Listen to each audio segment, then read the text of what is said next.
શિયાળાના દિવસો હતા અને ઠંડીનો માહોલ હતો, એટલે રમેશભાઈ પોતાના ઘરના આંગણામાં આરામ ખુરશી પર બેસીને કૂણો કૂણો તડકો શેકી રહ્યા હતા. ત્યારે જ એને કંઈક સુગંધ આવવા લાગી અને જોયું તો મુક્તાબેન ગરમા ગરમ નાસ્તાની પ્લેટ લઈને એની સામે ઊભા હતા. પોતાનો મનપસંદ નાસ્તો પોતાની સામે જોઈને રમેશભાઈ ખુશ થઈ ગયા અને કહેવા લાગ્યા કે અરે મુક્તા, તે તો મારો મનપસંદ નાસ્તો બનાવ્યો છે. તને કેવી રીતે ખબર પડી ગઈ કે અત્યારે મને નાસ્તો કરવાની ઈચ્છા થઈ છે? એટલે મુક્તાબેન બોલ્યા કે તમારી સાથે રહેતા રહેતા 30 વર્ષ વીતી ગયા છે, એટલે હવે તો હું તમારી રગે રગ જાણી ગઈ છું.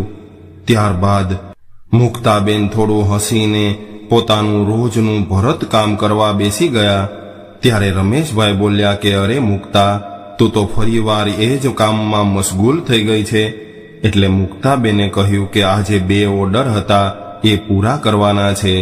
ત્યારે રમેશભાઈ બોલ્યા કે તું તો જાણે છે કે આવતીકાલે હું મારી નોકરીમાંથી રિટાયર થઈ રહ્યો છું, એટલા માટે આવતીકાલથી તારે પણ આ કામ નથી કરવાનું.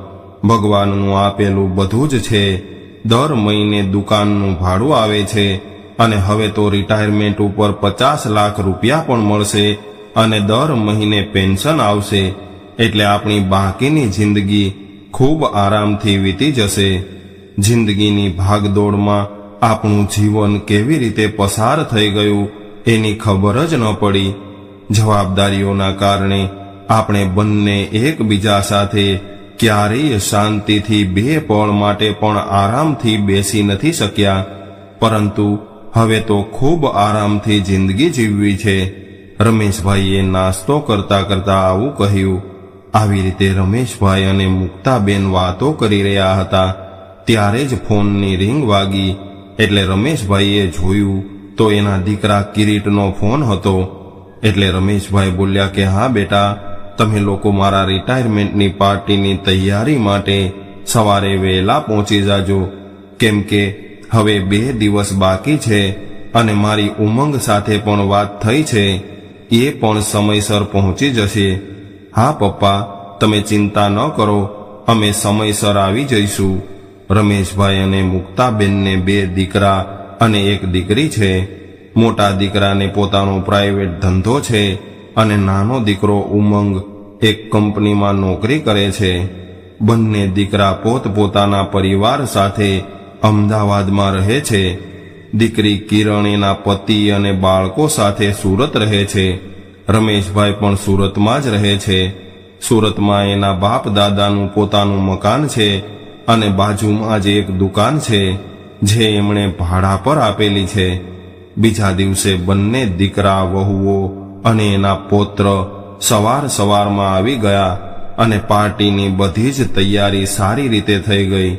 સાંજે દીકરી અને જમાઈ પણ સમયસર પહોંચી ગયા અને પાર્ટી ખૂબ સારી રીતે સંપન્ન થઈ. કોઈ જરૂરી કામ હોવાના લીધે એની દીકરી અને જમાઈ પાર્ટી પૂરી થતાં જ નીકળી ગયા. પરંતુ આ દરમિયાન રમેશભાઈએ એવું મહેસૂસ કર્યું કે મારો મોટો દીકરો કિરીટ મને કંઈક કહેવા માંગે છે, પરંતુ કહી નથી શકતો. હવે પાર્ટી પૂરી થયા બાદ એમણે કિરીટને પોતાની પાસે બોલાવ્યો અને એવું કહ્યું કે કિરીટ, તું કંઈક કહેવા માંગતો હતો? હા પપ્પા, વાત જાણે એમ છે કે હવે તો તમે રિટાયર થઈ ગયા છો, એટલે હું અને કવિતા એવું વિચારતા હતા કે હવેથી તમે અને મારા મમ્મી અમારી સાથે અમારા ઘરે રહો. આવું સાંભળીને મુક્તાબેન બોલ્યા કે બેટા, એની શું જરૂર છે? અહીંયા આપણું ઘર છે અને અહીંયા આસપાસના વાતાવરણની તો અમને આદત થઈ ગઈ છે. એટલે રમેશભાઈ બોલ્યા કે મુક્તા, જો કિરીટ અને વહુ એવું ઈચ્છતા હોય કે આપણે એની સાથે રહીએ તો એમાં શું વાંધો છે? દીકરા અને વહુ પાસે આ ઉંમરમાં સેવા નહીં કરાવીએ તો ક્યારે કરાવશું? અરે વાહ, દાદા અને દાદી આપણી સાથે આવશે. આવું કહીને નાનકડો પૌત્ર નાચવા લાગ્યો. રસોડામાં જમવાનું બનાવી રહેલી નાની વહુ આ બધું સાંભળી રહી હતી.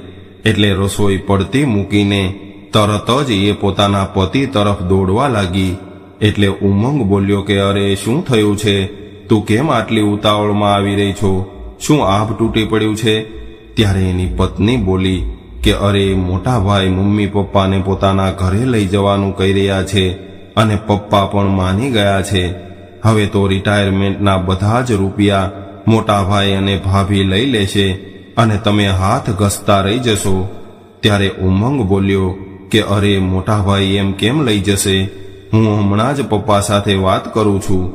આવું કહીને ઉમંગ રમેશભાઈ પાસે પહોંચી ગયો અને કહેવા લાગ્યો કે પપ્પા, હવે અમે તમને બંનેને અહીંયા એકલા ન મૂકી શકીએ, એટલે હવે તમે લોકો અમારી સાથે ચાલો.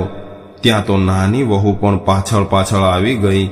એટલે રમેશભાઈ કહેવા લાગ્યા કે બેટા, તમારો વિચાર ખૂબ સારો છે, પરંતુ તે અહીંયા આવવામાં થોડું મોડું કરી નાખ્યું છે.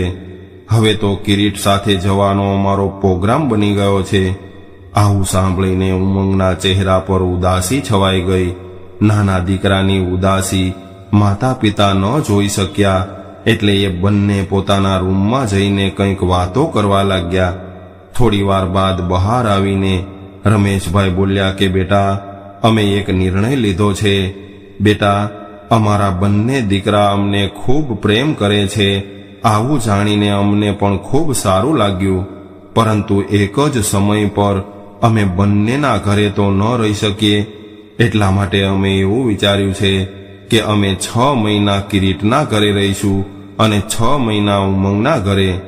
મને એવું લાગે છે કે અમારો આ નિર્ણય તમને બંનેને પસંદ આવશે. ત્યારે બધા જ લોકો આ વાત માટે રાજી થઈ ગયા અને બીજા દિવસે બંને દીકરા અને વહુએ મળીને માતા પિતાનો સામાન પેક કરી લીધો અને માતા પિતા પોતાના મોટા દીકરા કિરીટ સાથે એના ઘરે જતા રહ્યા. ઘરે પહોંચતા જ કિરીટનો દીકરો યુગ પોતાના દાદા દાદીનો સામાન જલ્દીથી પોતાના રૂમમાં લઈ ગયો. દાદા દાદી તો આજથી અમારી સાથે રહેશે એવું કહેતા કહેતા યુગ ખુશીથી ઉછળી રહ્યો હતો. પોતાના દીકરા અને વહુનો સાથ મેળવીને રમેશભાઈની રિટાયરમેન્ટની ખુશી ડબલ થઈ ગઈ. ઘરમાં સુખ સુવિધાના બધા જ સાધનો મોજૂદ હતા. દીકરો અને વહુ બંને એની ખૂબ સારી રીતે સેવા કરી રહ્યા હતા. વહુ એને ખાવા પીવાથી લઈને દવાઓ સુધીનું બધું જ ધ્યાન રાખતી હતી અને દીકરો પણ એવું કહેતો કે પપ્પા, અમે ખૂબ નસીબવાળા છીએ કે અમને તમારા જેવા માતા પિતા મળ્યા. ઘરના વડીલોની સેવા કરવાનો મોકો તો નસીબવાળા હોય એને જ મળે છે. રમેશભાઈ અને મુક્તાબેન પોતાના દીકરાની વાતો સાંભળીને ખૂબ ખુશ થઈ ગયા. દીકરો અને વહુ એને પોતાની ગાડીમાં બેસાડીને આખું શહેર ફરવા લઈ ગયા. જુદા જુદા જોવાલાયક સ્થળો બતાવ્યા. આવા દીકરા અને વહુ મેળવીને રમેશભાઈ અને મુક્તાબેન ખુદને ભાગ્યશાળી મહેસૂસ કરી રહ્યા હતા. એક દિવસ મુક્તાબેન રમેશભાઈને કહેવા લાગ્યા કે તમને ખબર છે, આપણા ઘરની બાજુવાળા મંજુબેન તો આખો દિવસ પોતાની વહુઓને કોસતા રહે છે. એ તો હંમેશા એવું કહેતા રહે છે કે મારી વહુઓ તો મારી એક પણ વાત માનતી નથી, પરંતુ મને તો એવું લાગે છે કે તેઓ પોતે જ એની વહુઓને હેરાન કરતા હશે, એટલે જ તો વહુઓ એની વાત નહીં માનતી હોય. અહીંયા તો હું મારી વહુને દીકરી માનું છું, એટલે તો એ પણ મને પૂરેપૂરું સુખ અને આરામ આપે છે. રમેશભાઈ પણ દીકરાઓની પ્રશંસા કરતા થાકતા નહોતા. લોકો તો એમ જ ડરે છે કે લગ્ન પછી દીકરો પોતાનો નથી રહેતો અને પત્નીની જ વાતો માને છે, પરંતુ આપણો દીકરો તો લગ્ન પછી પણ શ્રવણકુમાર બનીને રહે છે. રમેશભાઈ અને મુક્તાબેન એકબીજા સાથે આવી વાતો કરીને પોતાના નસીબ પર ગર્વ કરી રહ્યા હતા. ધીરે ધીરે સમય વીતવા લાગ્યો. એક દિવસ રમેશભાઈ અને મુક્તાબેન પોતાના પૌત્ર સાથે બેસીને ટીવી જોઈ રહ્યા હતા. ત્યારે જ કિરીટ એની પાસે આવ્યો. એની આંખોમાં ગભરાહટ દેખાઈ રહી હતી અને ચહેરાનો રંગ ઉડી ગયો હતો. કિરીટ આવીને કહેવા લાગ્યો કે પપ્પા, મારું બધું જ ખતમ થઈ ગયું છે. હવે હું બરબાદ થઈ ગયો છું. ધ્રુજતા અવાજમાં કિરીટ આવું બોલ્યો. એટલે રમેશભાઈ બોલ્યા કે શું થયું બેટા, મને કંઈક તો જણાવ. પપ્પા, મારે એક ખૂબ મોટો ઓર્ડર હતો, પરંતુ એ ઓર્ડર રિજેક્ટ કરીને પાછો મોકલી દેવામાં આવ્યો છે. હવે લાખો રૂપિયાનો માલ, જેના માટે મેં વ્યાજ પર રૂપિયા લીધા હતા, એ બધો જ માલ કોડીની કિંમતે પણ નહીં વેચાય. હે ભગવાન, આ બધું કેવી રીતે થઈ ગયું? એવું કહીને મોટી વહુ રાડ પાડીને પોતાનું માથું પકડીને બેસી ગઈ. એટલે રમેશભાઈ બોલ્યા કે બેટા, હિંમત રાખો, મુશ્કેલી તો જીવનનો ભાગ છે, પરેશાની તો આવતી જતી રહે છે, તમે બસ ધીરજ રાખજો. કિરીટને તો રમેશભાઈ આ બધી વાતો કરી રહ્યા હતા, પરંતુ મનમાં ને મનમાં પોતે પણ થોડા પરેશાન થઈ ગયા હતા. 2 દિવસ પછી જ્યારે બધા જ લોકો રાત્રે જમી રહ્યા હતા, ત્યારે કિરીટ બોલ્યો કે પપ્પા, મારે તમારી સાથે કંઈક વાત કરવી છે. હા બેટા, શું કહેવું છે? પપ્પા, તમે તો મારા ધંધાની હાલત જાણો છો, અને મારે જલ્દીથી જલ્દી મારું કરજ ચૂકવીને મારો ધંધો નવી રીતે ચાલુ કરવો પડશે. પરંતુ એના માટે મારે 50 લાખ રૂપિયાની જરૂર છે. એટલે પપ્પા, તમારી પાસે બેંકમાં જે રૂપિયા પડ્યા છે, એ પૈસા મને થોડા સમય માટે આપશો તો મારું કામ ફરીવાર પાટા પર ચડી જશે. ત્યારબાદ હું એ પૈસા તમને પાછા આપી દઈશ. કિરીટ હાથ જોડીને રમેશભાઈના પગ પાસે બેસી ગયો. પપ્પા, મને તમારી મદદની ખૂબ જરૂર છે. રમેશભાઈ અને મુક્તાબેન પોતાના દીકરાની આવી હાલત કેવી રીતે જોઈ શકે? એટલે રમેશભાઈ બોલ્યા કે બેટા, તું ચિંતા ન કર. આટલું કહીને રમેશભાઈ કંઈક વિચારમાં પડી ગયા. રિટાયરમેન્ટ પર મળેલા રૂપિયા અને બેંકમાં જમા હતા એ બધા જ પૈસા મેળવીને 50 લાખ રૂપિયા તો થઈ જશે. મુસીબતના સમયે મારા દીકરાને મારી જરૂર છે તો હું પાછળ નહીં હટું, અને પોતાના હોય એ જ કામ આવે છે. આવું વિચારીને બેંકમાં રાખેલા બધા જ રૂપિયા કિરીટને સોંપી દીધા. કિરીટ પોતાના માતા પિતાના પગે પડીને એનો આભાર માનવા લાગ્યો, અને એણે વાયદો કર્યો કે ધંધો બરાબર ચાલવા લાગશે એટલે બધા જ રૂપિયા પાછા આપી દઈશ. પોતાની ફરજ નિભાવીને માતા પિતા રાહતનો શ્વાસ લઈ રહ્યા હતા. પરંતુ થોડા દિવસ બાદ ઉમંગનો ફોન આવ્યો અને કહેવા લાગ્યો કે મમ્મી, તમે બંને કેમ છો? આજે હું તમને લેવા આવી રહ્યો છું, એટલે તમે તમારો સામાન પેક કરીને તૈયાર રાખજો. આખરે અમને પણ તમારી સેવા કરવાનો મોકો આપો. આટલું સાંભળતા જ મુક્તાબેન હસીને બોલ્યા કે હા બેટા, કેમ નહીં, તું સાંજે અમને લેવા માટે આવી જાજે, અમે તૈયાર રહીશું. આટલું કહીને મુક્તાબેન પોતાના બેગ તૈયાર કરવા લાગ્યા. સાંજે ઉમંગ અને નાની વહુ એને લેવા માટે આવી ગયા. પરંતુ રમેશભાઈનો પૌત્ર યુગ પોતાના દાદા દાદીને જવા દેવા નહોતો માંગતો. થોડા દિવસ બાદ ફરી આવશું એમ કહીને રમેશભાઈ અને મુક્તાબેને ખૂબ મુશ્કેલીથી કિરીટના ઘરેથી વિદાય લીધી. સેવા કરવામાં નાનો દીકરો અને વહુ પણ કંઈ ઓછા નહોતા. નાની વહુ પણ પોતાના સાસુ સસરાને પલંગ ઉપર જ જમવાનું લાવીને આપતી હતી. એના કપડાં સારી રીતે ધોઈને ઇસ્ત્રી કરી દેતી. રાત્રે દૂધનો ગ્લાસ પણ આપી જતી. બંને વૃદ્ધો આ જોઈને એવું વિચારતા કે અમારા સંતાનોએ અમને ધન્ય કરી દીધા છે. એક દિવસ નાની વહુના કહેવાથી ઉમંગે રમેશભાઈને કહ્યું કે પપ્પા, તમે તો જાણો છો કે અમે પણ આ ફ્લેટ લોન લઈને લીધો છે, અને મારી નોકરીમાં રાત દિવસ મહેનત કરવા છતાં પણ હજુ સુધી આ ફ્લેટના હપ્તા પૂરા નથી થયા. જો તમે રિટાયરમેન્ટના રૂપિયામાંથી અમને થોડી મદદ કરશો તો અમે આ કરજમાંથી મુક્ત થઈ શકશું. આવું સાંભળીને રમેશભાઈ વિચારમાં પડી ગયા અને મુક્તાબેન તરફ જોવા લાગ્યા. પોતાના સસરાને આવી રીતે શાંત થયેલા જોઈને નાની વહુની ધીરજ તૂટી રહી હતી. છતાં પણ એ સમયે વહુ કંઈ બોલી નહીં. થોડોક વિચાર કરીને બધી જ વાત સ્પષ્ટ જણાવી દેવી એ જ રમેશભાઈને યોગ્ય લાગ્યું. એટલે રમેશભાઈ બોલ્યા કે બેટા, રિટાયરમેન્ટના પૈસા તો મેં કિરીટને આપ્યા છે. આવું સાંભળીને ઉમંગ અને નાની વહુ ચોંકી ગયા. આ વખતે નાની વહુ પોતાની જાતને રોકી ન શકી અને કહેવા લાગી કે અરે પિતાજી, તમે લોકોએ તમારી પરસેવાની કમાણી કિરીટભાઈને આપી દીધી? તમે એટલું પણ ન વિચાર્યું કે એ રૂપિયા ઉપર તમારા નાના દીકરાનો પણ હક છે? વહુની આવી વાત સાંભળીને રમેશભાઈ હેરાન રહી ગયા. થોડી વાર બાદ પોતાની જાતને સંભાળીને કહેવા લાગ્યા કે બેટા, તમે મારી વાત સમજવાની કોશિશ કરો. એ બંનેને રૂપિયાની ખૂબ જરૂર હતી. એને ધંધામાં ખૂબ મોટું નુકસાન થયું હતું અને કિરીટે તો એ રૂપિયા મારી પાસેથી ઉધાર લીધા છે અને એણે મને વાયદો કર્યો છે કે જ્યારે એનો ધંધો બરાબર રીતે ચાલવા લાગશે એટલે થોડા થોડા કરીને બધા જ રૂપિયા મને પાછા આપી દેશે. પપ્પા, એ તો સમય બતાવશે કે મોટાભાઈ તમને પૈસા પાછા આપશે કે નહીં. આટલું કહીને ઉમંગ પોતાના પગ પછાડતો પોતાની નોકરી પર જતો રહ્યો અને નાની વહુ મનમાં ને મનમાં ગુસ્સો કરીને રસોડામાં જતી રહી. રમેશભાઈ અને મુક્તાબેન દીકરા અને વહુનો આવો વ્યવહાર જોઈને દંગ રહી ગયા. હંમેશા માન સન્માન આપવાવાળા અને હંમેશા નમ્રતાથી વર્તન કરવાવાળા દીકરો અને વહુ આ પ્રકારનો વ્યવહાર કેવી રીતે કરી શકે? એ બંનેના મન ઉપર ચિંતાઓનો ભાવ આવી ગયો. રમેશભાઈ મુક્તાબેનને કહેવા લાગ્યા કે મુક્તા, આપણે આપણા દીકરાને મદદ કરીને શું ભૂલ કરી છે? રૂપિયા શું દીકરા કરતાં વધારે કિંમતી હતા?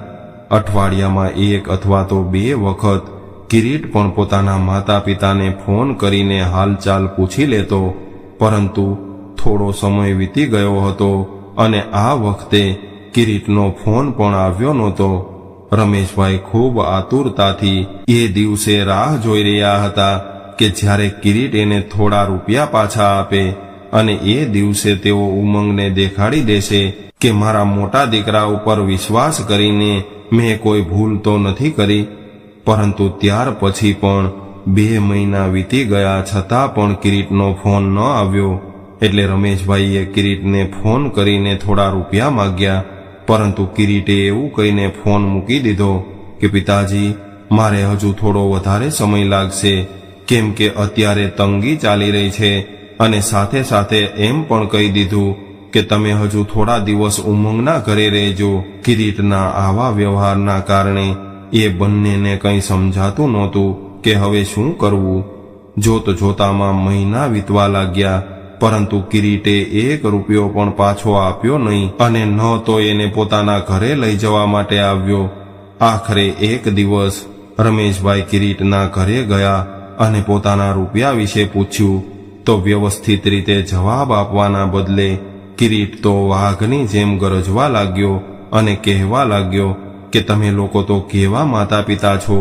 અરે, તમને તમારા દીકરાના દુઃખ કરતાં પણ તમારા રૂપિયા વાલા છે. હજુ તો મારો ધંધો થોડો ચાલવા લાગ્યો છે અને અત્યારે આટલા બધા રૂપિયા કાઢી લઈશ તો આગળ મારું કામ કેવી રીતે ચાલશે? ત્યારે મોટી વહુ પણ આવી વાતો સાંભળીને બહાર આવી અને કહેવા લાગી કે પપ્પા, શું તમારી પાસે રૂપિયાની કમી છે? અરે, આમ પણ તમારા રૂપિયા તો બેંકમાં જ પડ્યા હતા અને એ રૂપિયા લઈને અમે લોકો કોઈ સુખ સુવિધાનો સામાન તો નથી ખરીદ્યો. તમારા રૂપિયા આખરે તમારા દીકરાને જ કામ આવી રહ્યા છે, તો પછી આટલી બધી ઉતાવળ શા માટે કરો છો? વહુ અને દીકરાની આવી વાતો સાંભળીને રમેશભાઈ તો ચોંકી ગયા, કેમ કે હવે તો રૂપિયાની સાથે એનું માન સન્માન પણ જતું રહ્યું હતું. બંનેમાંથી કોઈએ પણ એને બેસવા માટે પણ કહ્યું નહીં અને રમેશભાઈ આ અપમાનનો ઘૂંટડો પીને પાછા આવી ગયા. રાત્રે ઉમંગ ઘરે આવ્યો અને આવતા વેત પૂછવા લાગ્યો કે પપ્પા, શું તમને પૈસા મળી ગયા? ત્યારે રમેશભાઈ વિચારવા લાગ્યા કે હવે મારે શું જવાબ આપવો. થોડી વાર બાદ રમેશભાઈ બોલ્યા કે કિરીટ એવું કહી રહ્યો હતો કે હજુ ધંધો થોડો બરાબર ચાલવા લાગશે એટલે પૈસા આપી દેશે. પપ્પા, તમે જે આંખો નીચે કરીને વાત કરી રહ્યા છો એના પરથી મને ખબર પડી ગઈ છે કે ભાઈએ રૂપિયા આપવાની ચોખ્ખી ના પાડી દીધી છે. ત્યારે જ આંસુઓથી ભરેલી આંખો લઈને રમેશભાઈ કહેવા લાગ્યા કે બેટા, તું સાચું કહી રહ્યો હતો. કિરીટના મનમાં ખોટ આવી ગઈ છે એટલે એ રૂપિયા પાછા આપવા નથી માંગતો. ત્યારે ગુસ્સો કરીને ઉમંગ કહેવા લાગ્યો કે હું તો પહેલાથી જ જાણતો હતો કે આ બધી તમારી પાસેથી રૂપિયા કઢાવવા માટેની મોટા ભાઈની ચાલ હતી, એટલા માટે જ એણે આ બધું નાટક કર્યું હતું. ત્યારે જ નાની વહુ, જે ક્યારની પોતાના હોઠ સીવીને બેઠી હતી, એ ચિલ્લાઈને બોલી ઉઠી કે પપ્પા, આવી રીતે તો ન ચાલે. એક દીકરા પર આટલી બધી મહેરબાની અને બીજો દીકરો એમને એમ રહી જાય. તમે તો બંને દીકરામાં ભેદભાવ કરી રહ્યા છો. અમે તો એવું સાંભળ્યું હતું કે માતા પિતાને તો પોતાના બધા જ બાળકો એક સમાન પ્રિય હોય છે. આવી વાત સાંભળીને રમેશભાઈને અપરાધ બોધ થવા લાગ્યો અને કહેવા લાગ્યા કે બેટા, એવી કોઈ વાત નથી.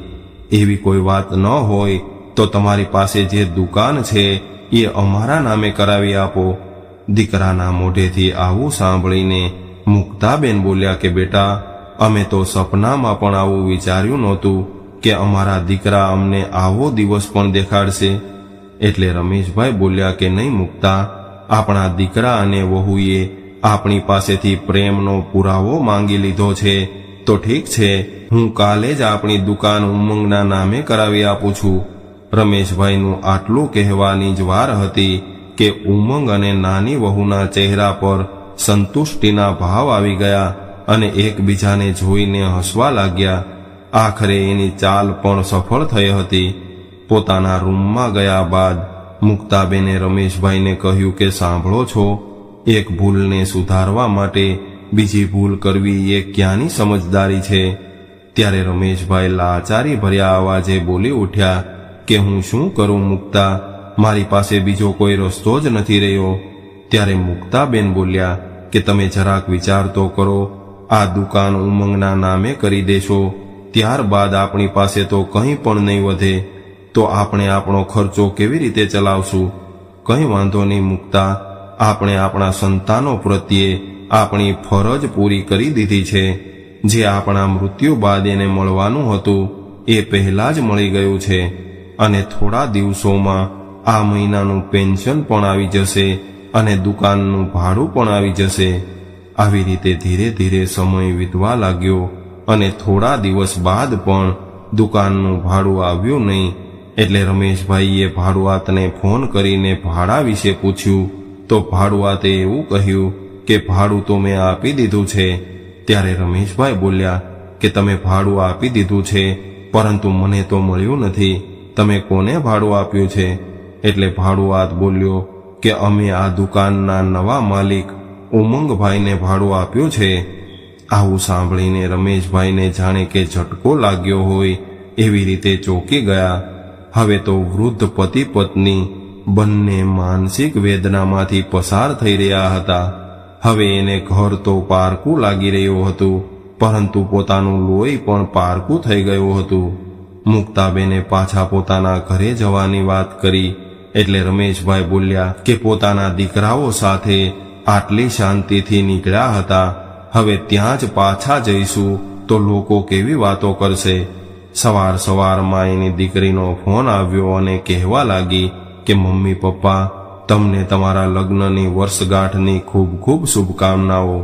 આવી રીતે ખુશી દર્શાવતા દીકરીનો અવાજ સાંભળ્યો એટલે થોડી વાર માટે ઉદાસી ભૂલીને બંનેના ચહેરા ખુશ થઈ ગયા. આટલા દિવસોની પરેશાનીમાં બંને જણા એ પણ ભૂલી ગયા હતા કે આજે એના લગ્નની વર્ષગાંઠ છે. બેટા, સારું કર્યું તે ફોન કર્યો, અમને તો યાદ જ નહોતું, પરંતુ હવે યાદ આવી ગયું છે, તો આજે હું તારી મમ્મી સાથે મંદિરે જઈને દર્શન કરી આવું. રમેશભાઈ મુક્તાબેનને લઈને જતા રહ્યા. બંનેએ મંદિરે જઈને ભગવાનના દર્શન કર્યા અને સાથે વિતાવેલા દિવસોને યાદ કરીને થોડી વાર માટે શાંતિથી ત્યાં જ બેસી ગયા. પાછા આવવા માટે જ્યારે મંદિરની સીડી ઉતરવા લાગ્યા ત્યારે અચાનક રમેશભાઈનો પગ લપસી ગયો અને નીચે પડી ગયા અને ગંભીર રીતે ઘાયલ થઈ ગયા. એટલે એને ઇમરજન્સીમાં હોસ્પિટલમાં દાખલ કર્યા. દીકરા અને વહુઓ પણ પહોંચી ગયા. ડોક્ટરે તરત જ એનો ઈલાજ શરૂ કર્યો, પરંતુ એના માથા પર ગંભીર ઈજા થવાના કારણે ઘણી બધી કોશિશ કરવા છતાં પણ એને બચાવી ન શક્યા. મુક્તાબેનને વિશ્વાસ નહોતો થઈ રહ્યો કે થોડા સમય પહેલા જ વાતો કરતા રમેશભાઈ એને આ ક્રૂર દુનિયામાં એકલા મૂકીને હંમેશા માટે જતા રહ્યા છે. દીકરીને ખબર પડી તો એ પણ રડતા રડતા પોતાના પતિ સાથે આવી પહોંચી. ત્યારબાદ રમેશભાઈના અંતિમ સંસ્કાર કરવામાં આવ્યા. રમેશભાઈ તો જતા રહ્યા, પરંતુ મુક્તાબેનનું જીવન હવે અઘરું હતું, કેમ કે હવે તેઓ દરેક વસ્તુ માટે દીકરાઓ પર નિર્ભર હતા. રમેશભાઈએ તો પોતાનું બધું જ પોતાના દીકરાઓને આપી દીધું હતું. આ વખતે કોઈ કારણસર પેન્શન મળવામાં થોડું મોડું થઈ ગયું, એટલે માના દુઃખને સમજીને દીકરી પોતાની મમ્મીની જરૂરિયાતનો સામાન લઈને આવી હતી. મુક્તાબેન મનમાં ને મનમાં વિચારતા હતા કે બે દીકરાઓ હોવા છતાં પણ મારે મારી દીકરી પર બોજ બનવું પડે છે. થોડા દિવસ પછી જ્યારે એના પૌત્રનો જન્મદિવસ આવ્યો એટલે કિરીટ માને પોતાના ઘરે લઈ આવ્યો, પરંતુ પૌત્ર યુગને ઉપહાર આપવા માટે મા પાસે કંઈ નહોતું. પોતાના પૌત્રના જન્મદિવસના અવસર પર તેઓ શરમ અનુભવી રહ્યા હતા. હવે તો બંને દીકરાઓ પણ માની જવાબદારી એકબીજા ઉપર નાખવા લાગ્યા હતા. માની જવાબદારી કોણ સંભાળશે, આ વાતને લઈને બંને ભાઈઓમાં દલીલ થઈ રહી હતી. પરંતુ જ્યારે આ વાતની દીકરીને ખબર પડી એટલે દીકરી જરા પણ મોડું કર્યા વગર તરત જ પોતાની મા પાસે આવીને કહેવા લાગી કે મમ્મી, તમે મારા ઘરે ચાલો, હવેથી તમારે અમારી સાથે રહેવાનું છે. હું તમને આવી હાલતમાં ન જોઈ શકું. આવું કહીને દીકરી રડવા લાગી. પરંતુ મુક્તાબેન કહેવા લાગ્યા કે દીકરી, ઉંમરના આ પડાવ પર હું મારી દીકરી પર બોજ બનીને રહેવા નથી માંગતી. તું બસ મને મારા ઘરે પહોંચાડી દે. આવું કહીને મુક્તાબેન ઊભા થયા અને પોતાનો સામાન પેક કરવા લાગ્યા. ત્યારબાદ દીકરીએ પણ એની મદદ કરી અને પોતાની માને પાછા સુરતવાળા ઘરમાં લઈ ગઈ. 2 દિવસ પોતાની મા સાથે રહીને દીકરી પોતાના ઘરે આવી ગઈ. પરંતુ દરેક સમયે દીકરાઓ દ્વારા આપવામાં આવેલા ઘા મુક્તાબેનને પીડા આપી રહ્યા હતા. દીકરી સમય પર પોતાની માના હાલચાલ પૂછવા આવી જતી. એક દિવસ સાંજે જ્યારે દીકરી પોતાની માને મળવા માટે આવી અને જોયું તો મુક્તાબેન રમેશભાઈની આરામ ખુરશી પર બેઠા હતા. હાથમાં રમેશભાઈનો ફોટો હતો. ત્યારે દીકરી આવીને કહેવા લાગી કે મમ્મી, કોણ જાણે કેમ પણ આજે મારું મન ગભરાઈ રહ્યું છે, એટલે મેં એવું વિચાર્યું કે તમને મળવા આવી જાઉં. પરંતુ દીકરી એ જોઈને હેરાન હતી કે એની મમ્મીના ચહેરા પર કોઈ ભાવ નહોતા.